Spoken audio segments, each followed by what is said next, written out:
time. It will, however, also do this even when not needed, and only serves to destroy flow between stages. Not to mention the fade to black isn't tied to the loading screen start. So, if you don't get in that lift, then congratulations, you're blind.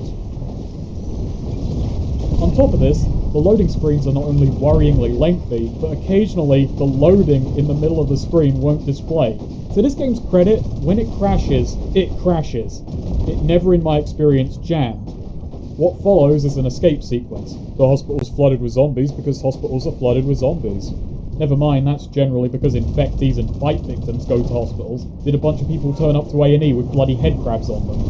It's a really limp escape sequence besides. Head crab zombies aren't exactly threatening, they're not terribly fast, and the utter lack of music really handicaps it. Oh boy, you don't want to see that in a hospital.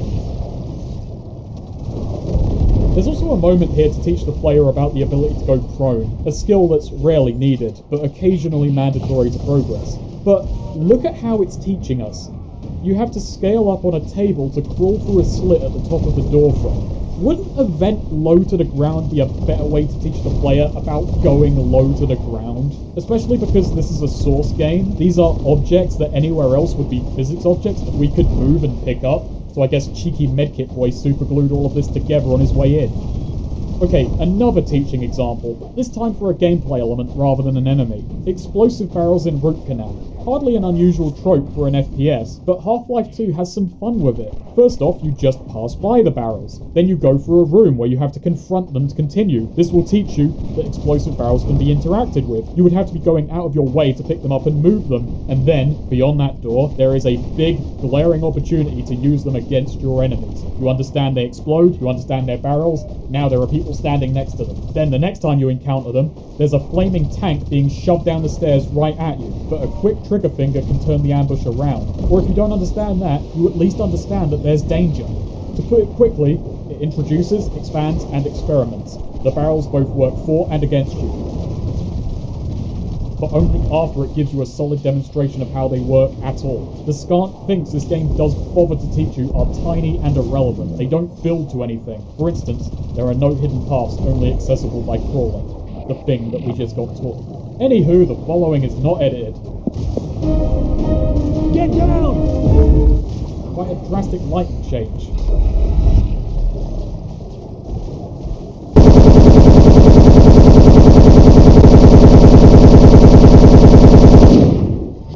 And no echo. You're right. The ambience and acoustics in here are fascinating. An HECU? What are Special Forces doing here? Mitchell has just been saved by the British YouTuber I Hate Everything, playing the Asian American National Guardsman Nick. He lets us know that we're getting invaded. There is no easy way to put it, but as far as we know, we're under an alien invasion. He hands us a map we can't look at and tells us we have to head to Brandon Street Station. In a video IHE put out regarding his role as Nick, he notes how he wasn't given much, if anything, in way of context or direction for his scenes, not knowing the story throughout. And he did point out that he is neither Asian nor American. He did later re-record lines in a more natural voice, but for whatever reason these takes aren't used. I can't say he did a bad job in these circumstances. Granted, I didn't realise it was him until after my playthrough. I watch IHE on occasion, but not enough that I would solidly recognise his voice, so I guess that's a bit of a compliment. I will say, I do like these cutscenes, but in an extremely amateurish way. I like Machinima and Rs 12, that's the way to explain it. They're not good. The camera work is dull. The animation's exaggerated in a really distracting way. It cuts badly. A lie. So whatever your plan is? People are occasionally teleporting shot by shot, and obviously, you saw that lighting change. It clashes a lot with the actual stages. It's distractingly less flat and more harsh in cutscenes. Not to mention, how old is Mitchell meant to be exactly? Do they let you join the army if you turn up cosplaying as Geralt? We exit out onto the streets of Albuquerque, and it's here the problems really begin. What direction do you imagine you should go?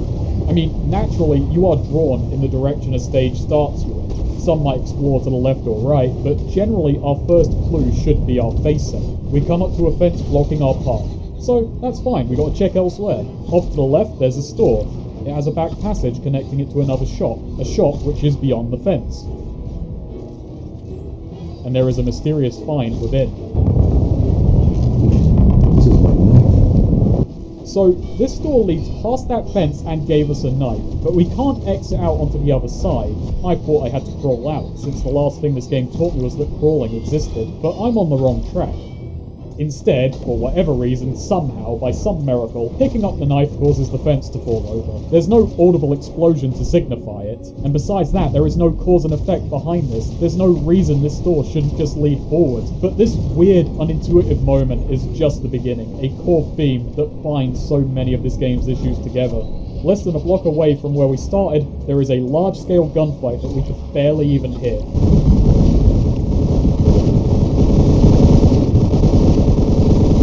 So I muck in with the troops, grab an assault rifle, and start plinking away at the frankly ridiculous-looking Combine troops. It's always good when you see an enemy and your immediate thought is, someone here messed up the scaling. But no, this is purposeful. Their look just sticks out like a sore thumb. It doesn't sit well with other pieces of Combine technology.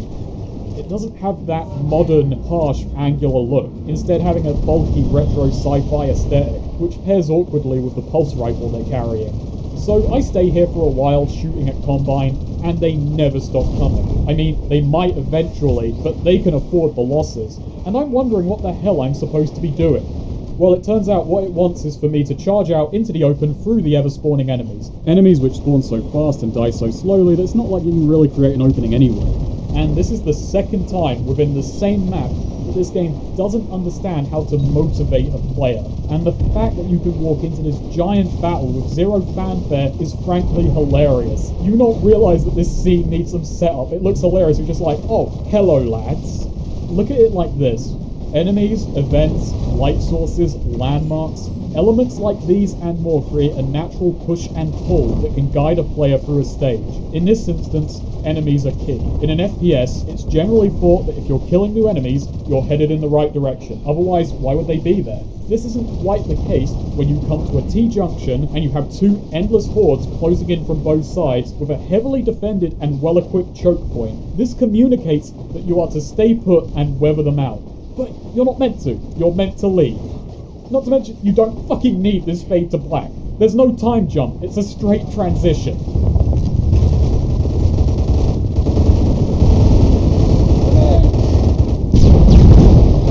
I guess they just wanted to acknowledge it before they died. So, we run down the street getting pinged by enemies best ignored, and then get a ring from Nick. He says that with the streets the way they are, we're going to need another route. Not that I know the first route we needed, but hey, why not? Someone is listening in on their talks. We run into a hotel. I don't know how I knew to run up against this painted-on door.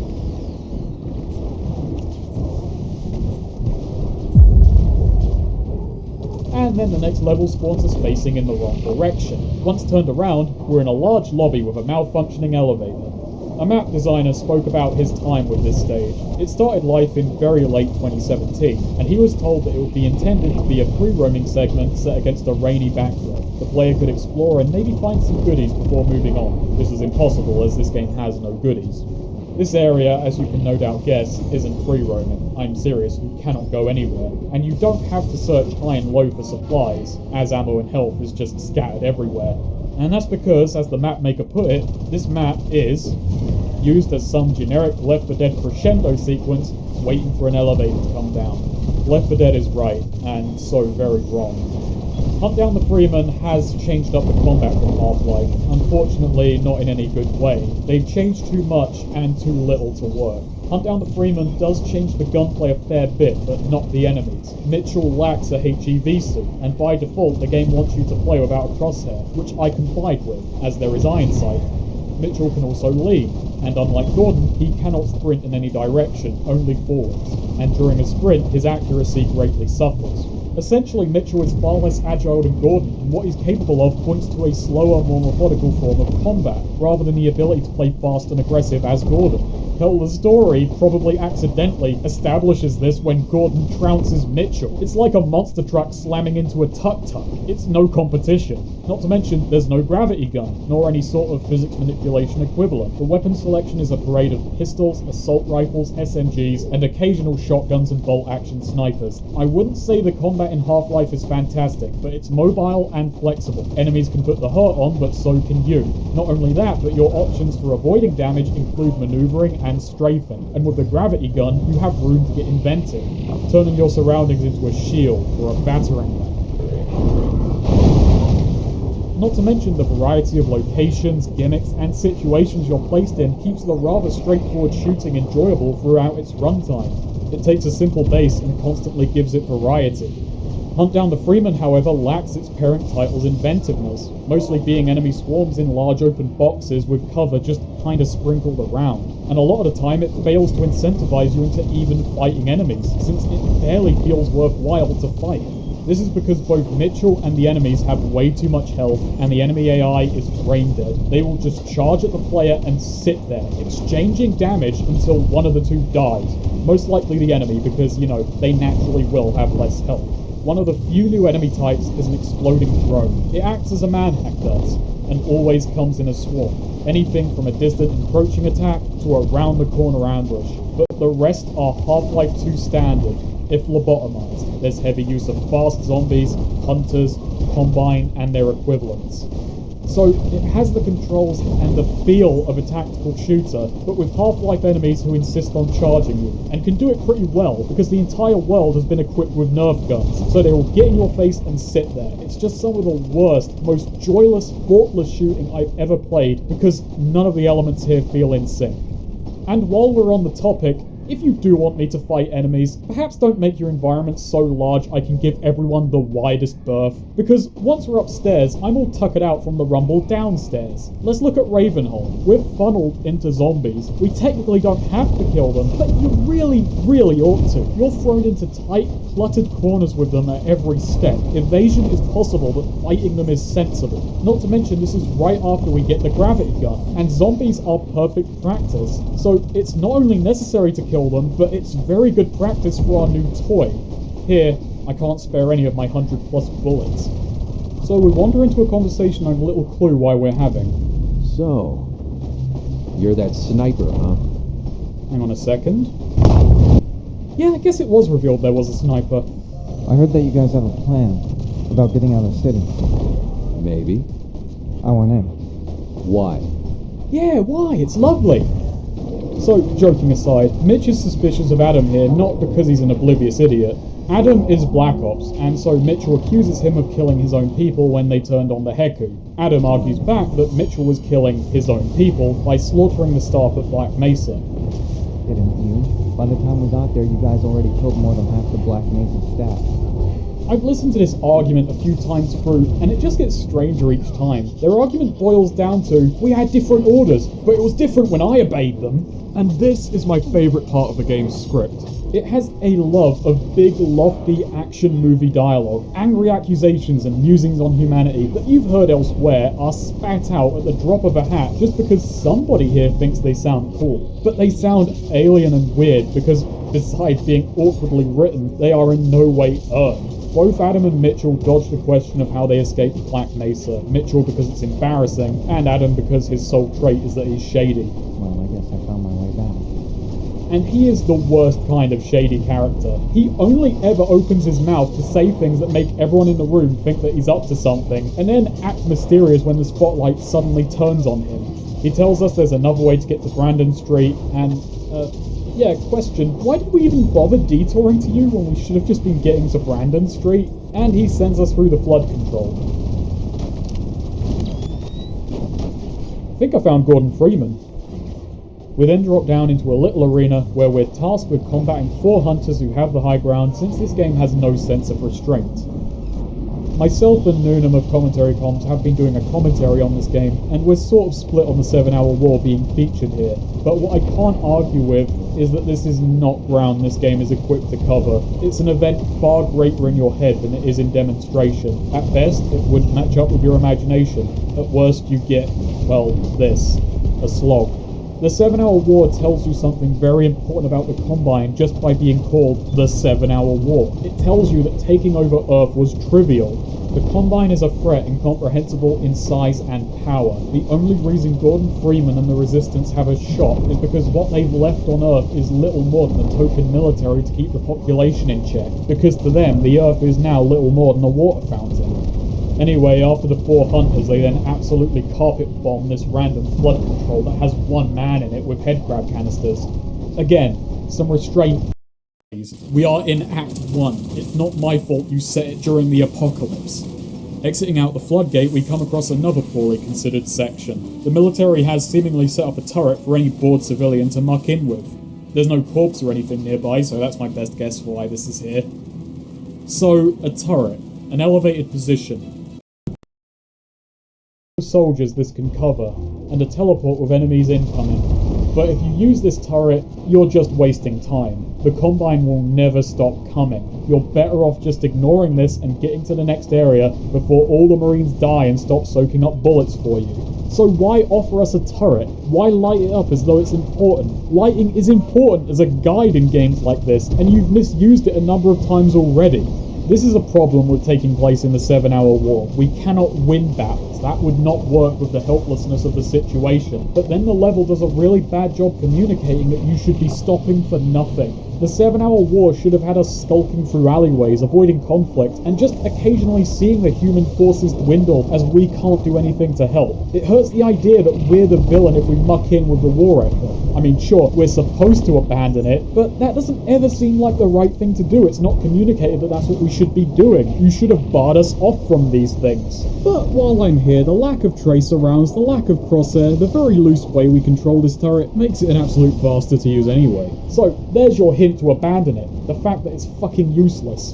We come across a group of stationary soldiers, one of which is yelling. Move, move, move! The soldiers don't move, and so he keeps yelling.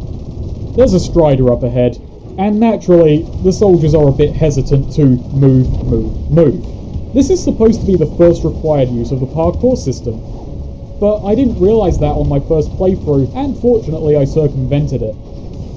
Oh yeah, the parkour system, that's another feature that's on the store page. The parkour system is accessible by going into the options menu, finding a key to hold for your gun, and then holstering it. This allows you to pathetically pour up walls and pitifully move up pipes.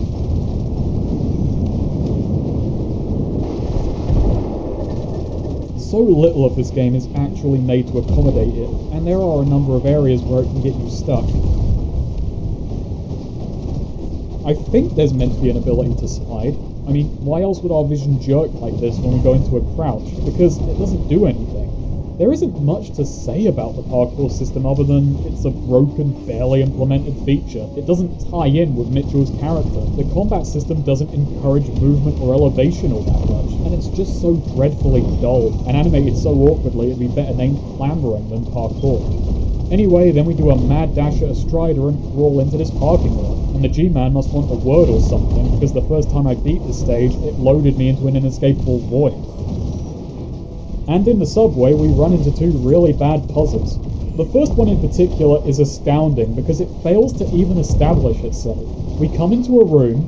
On the left is a caged-off area with elevator access. There's nothing really in there to draw the eye.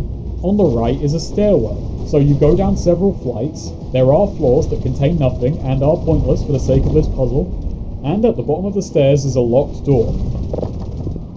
So you walk around to the lift, and with nowhere else to go, you take it up.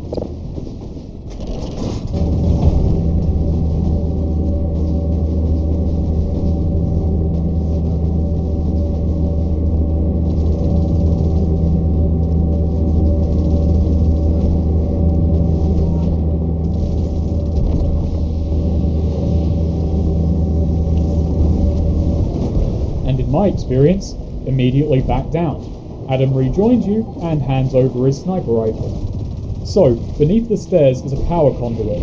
It's bathed in darkness. And at the top of this elevator ride, secreted behind a box for some reason, is some cabling. It's not a hard puzzle because it's a brain buster. It's a hard puzzle because it has zero presence. It's so easy to miss every element involved. The power box is in pitch dark, the location of the cable makes zero sense, and the door barely looks linked to the power. This looks like a door. It's also just a really bizarre puzzle, because these features are only recognizable if you are familiar with Half-Life 2. It's entirely dependent on its own source material. These cables are recognizable on their own, sure, but you understand how they work from Half-Life 2. And more embarrassing than that still is that unlike Half-Life 2, this game never gets around to teaching you that picking up and moving objects is a thing. This is the first time it comes up. And I mean, if you look back, those superglued tables are surely teaching you that physics objects won't be important. What's going to be the bigger group? The group that have played Half-Life or the group that haven't played Half-Life? Both. So you 50-50. You think it's going to be 50-50? Yeah, 50-50. Alright. Hunt Down the Freeman is equal parts distinct and dependent on Half-Life. I get that for story purposes, you need at least a base understanding of the original. It's fan fiction, but for gameplay purposes, it's desperately trying to find its own footing, but it just can't, and it's because of little things like this. Anyway, in the next room I decide to run past some zombies. Adam dies as I hit a checkpoint, and then the game reloads, but is now soft-locked. I am unable to move or act. Fine, I'll tackle these ones. You finally forced my hand. Anyway, next up, the army has rigged the subway entrance to blow, along with most of New Mexico. I'm really glad no zombies have wandered in here, or people seeking refuge. But, to be fair, this room, while downright silly in concept, isn't a terrible section. It just needs more visual signifiers for where you should not tread. I'm going to go out on a limb and assume that most people don't want to play platforming games on faith. Both times I played through this segment, I got through this room on my second attempt, unsure what I'd really done right. This is also one of those moments where the poor parkour system really rears its head. We're playing the floor is made of lava, but you won't let me stand on the tables. In the subway proper, we meet Colonel Q and his comedy crew. Ceasefire! Ceasefire! Well, look who we got here, boys. A Black Ops and a Marine. Hoorah! The Play-Doh's a nice touch, Colonel. Dangerously close to the mouth. Someone's gotta get past those zombies. Get in the control room and activate the train. Any volunteers? Real brave in you, Harry. Your country's proud of you. Hello? Me? I did not volunteer, sir. If your mother was alive, she'd be proud of you, son. Mama is dead? So, I adore these lads, but they're all terrible and they stick out like a sore thumb. We've been going through the unrelenting horror of the 7-hour war. Every battle that we have seen has been a losing one. Then we come across these bastards hiding in a subway, having rigged everything to blow, and they're fleeing. That's right. We do have a plan. Run away. Their plan is also terrible. A contact of theirs, Captain Roosevelt, has noted that the Combine are on land and air, but not the sea, so we're fleeing to California to board a boat. Two important questions need to be asked about this plan. What's above the sea? And can the Combine teleport? Still, Mitchell's on board. Or, well, he would be if the trains are running, so it falls to him and Larry to turn on the trains. Sadly, there's a small group of zombies in the control room, and that's stopping this whole desertion business. Larry is... Don't touch me. Stop. Sorry. Okay. unique, let's say. We activate the train while he observes. Then Nick catches up. I can't believe you made it. Okay, let's go. Larry, shut the fuck up, for God's sake.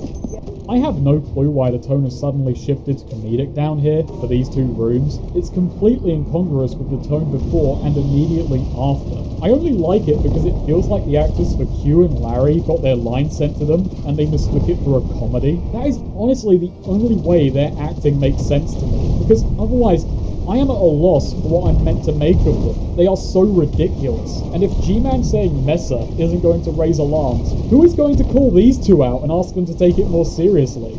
On the way up to the rail depot, the 7th hour ticks over, and the President Keemstar, has an address.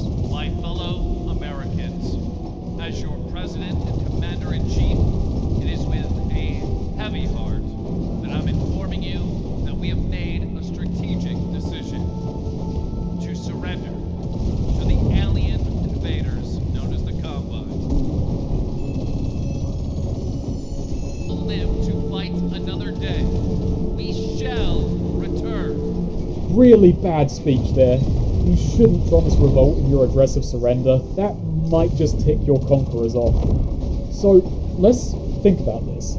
The army is filled with goofballs and English people. Keemstar is president. What fucking picture of America is being painted here? I love how everyone in the room is shocked and appalled the president surrendered. You're not allowed to be angry that the war was lost while you're in the middle of deserting it, you selfish pricks. How dare you be surprised? The group starts discussing how the aliens seem intelligent, and Adam opens his mouth to pull his signature look at me move. Those creatures can be many things, but they're not stupid. Everyone turns to grill him for information, and then, as if this scene couldn't be any more surreal, Pyrocynical, noted US Marine, runs in to warn us of approaching aliens. Oh, Colonel, we are so fucked. That's my favourite line reading in the game. So, is this our fault? We did turn the claymores off. We're ordered to get a gate open as a pulse-pounding escape sequence really wants to happen. Simply put, this game needs greater use of music. So much of the set pieces are totally flat and awkward without it. Especially because without music there's nothing to mask how bad the gunfights sound. It's like a bunch of printers yelling at each other. It's also another problem of direction. Music influences action. A high-octane piece can let you know it's time to flee. A triumphant battle track tells you when it's time to hold ground and fight. Because when we get upstairs and the map spawns me facing a fucking wall, and my disorientation only worsens from there, whatever intensity this scene might have is kind of lost when I'm blindly stumbling around like Mr. Bean in the middle of a gunfight, rubbing against each train, wondering which one will let me leave. And that's a guess, because I don't know if the game wants me to fight these guys off before it will let me leave. There's no music, or indeed anyone telling me what I'm doing. Once on the train, the loading screen equivalent of a smash cut happens without any of the intended meaning. No doubt impressive considering the fade to black. For whatever reason, action music is playing, and we can wander around. But the scene won't progress until we randomly decide to climb on the bloody roof of a moving train, and then the most contrived defense segment I've ever played begins. I cannot believe how stupid this scenario is, and wilder still how boring it is. It's 5 straight minutes of gunning down an endless parade of gunships as more and more of the train compartments break, and only when the engine remains are we allowed to continue.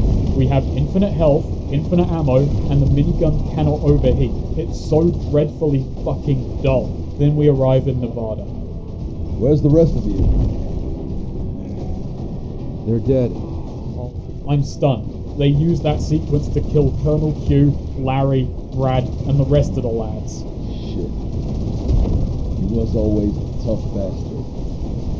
Toughest son of a bitch I ever knew. Colonel Q, tough, deserter, died in the back cabin. We still have a drive to the coast ahead. We have to make a stop at the warehouse on the way. You know, that one warehouse. To grab some supplies and hopefully save some folk. We're given a Humvee and what follows is an escort segment, I think. We're to get this truck through the famous Nevada Play-Doh. They didn't even change the noise from buggy to Humvee. It even crashes the same. Honestly, this segment is just easy. We have regenerating health and the turret shreds enemies. It's really just boring and lasts too long, but it's inoffensive. The only entertaining thing here is the fact that the truck will smash through me and pull up next to enemies. I feel guilty rescuing him. It's pretty clear he wants to get blown to bits. I guess besides anything else, I appreciate that this level has a road, since that means that this is the easiest to navigate segment so far. I mean, the truck gets stuck at points, but the game is nice enough to let me go and move other Humvees and clear the way.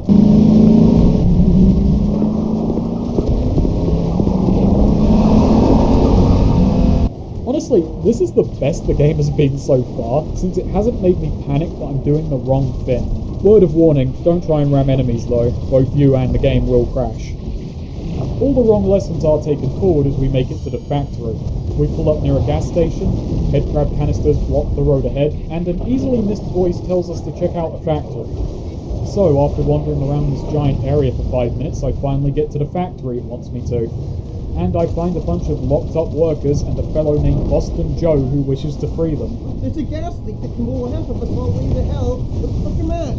Half the guys in the plant are stuck inside, and the other half became brain fucked zombies because they got a big ass spider with a huge vagina stuck on their head. Here, take this. A wrench? Why a wrench? Because I only got one crowbar, and I have no intention to give it away. Oh bro, you a Half-Life fan too? Alright, Joe. Let's save your friends from spiders with vaginas. Lower that thing. You're gonna blow us all up. Wait a minute. I thought you said no weapons. A whole cutscene establishing something that doesn't matter. We switch the gas off, and all of these characters disappear as we leave the factory. Outdoors, the Combine have caught up, and the convoy is fleeing. After about 10 minutes, I realize I have to save this truck, and then I can flee.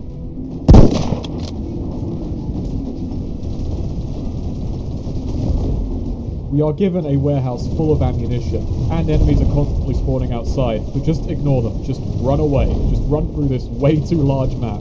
And then we get to the docks, and this is the game at its worst in terms of both combat and navigation. Let us start with this image.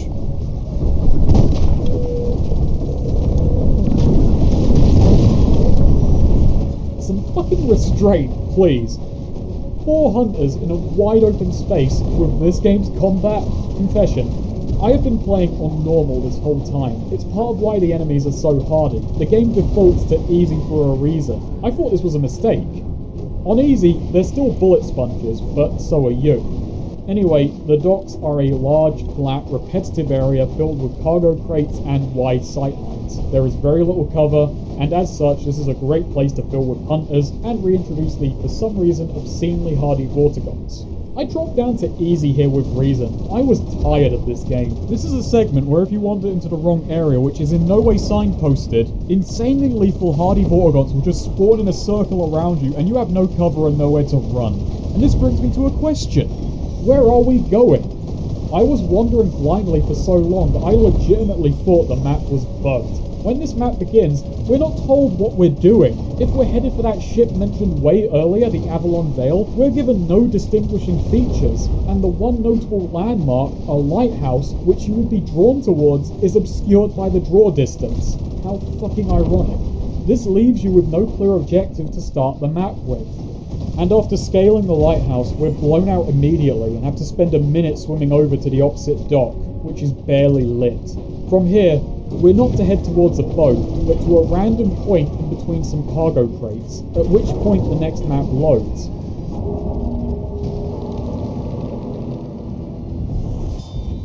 Surprise, surprise, a large directionless dock. This happened in the factory area as well, and I have to say, I'm not impressed by how large this map is. It's horrible. It's boring. Holding down W and shift is not engaging gameplay. I see this massive stretch of road ahead, and I'm not thinking, wow, that's realistic. I'm mentally shutting off.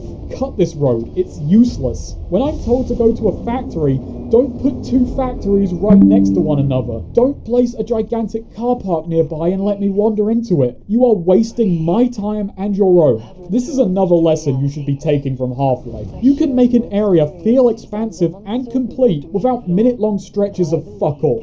Half-Life creates a sense of place by running you through fleshed-out highlight reels of a space. I never thought while playing Nova Prospekt that it needed more empty corridors to really sell me on the fact that this is a big prison. It's padding of the most obvious kind. So, on the other side of the dock, the water is poisonous, I guess. Oh god, me ankles. How the hell did that damage me? I made the jump. We eventually make it to the Avalon Vale. What follows is the first scene that really lets you know that Hideo Kojima is going to be in the special thanks. Captain Roosevelt welcomes the men. Do not neglect to show hospitality to strangers, for by this some have entertained angels without knowing it. Hebrews 13:2.